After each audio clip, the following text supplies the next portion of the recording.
با سلام خدمت شما دوستان عزیز، بنده مهدی صدیقی نسب.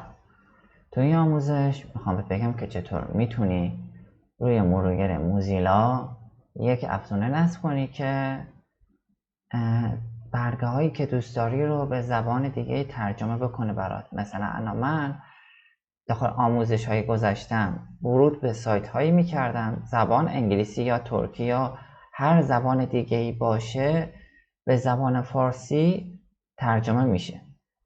این ابزار روی مرورگر موزیلا نصب میکنیم. خب الان مثلا من اینجا این متن رو انتخاب کنم، اینجا برای من ترجمه متن اومده، میزنم برای من ترجمه میشه. خب این یه روششه.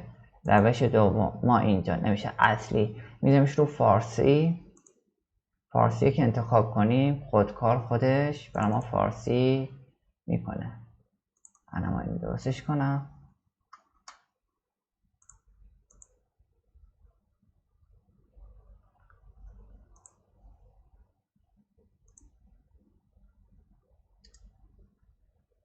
فارسی شد. حالا بذار من یه سایت دیگه پیدا کنم براتون که تستش کنیم. همین سایتی که آموزش گذشته بهتون گفتم. الان این سایت خودکار ترجمه شد. خب الان ما میخوایم دوباره به انگلیسی برگرده. میایم رو همین میزنیم، انگلیسی شد، فارسی شد و هر زبان دیگه هم که دوست داشته باشید میتونید انتخاب کنید برای خودتون. اینجا تنظیماتش هستش و 3 تا ترجمه داره برای خودش. موتور ترجمه ترنسلیت داره. خب میتونید انتخاب کنید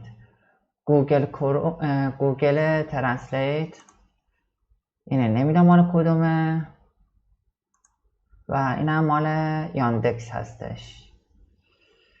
یکی از اینا رو برای خودتون انتخاب کنید و استفاده بکنید. به صورت کاملا رایگان از موزیلا ترنسلیت استفاده کنید به صورت خودکار.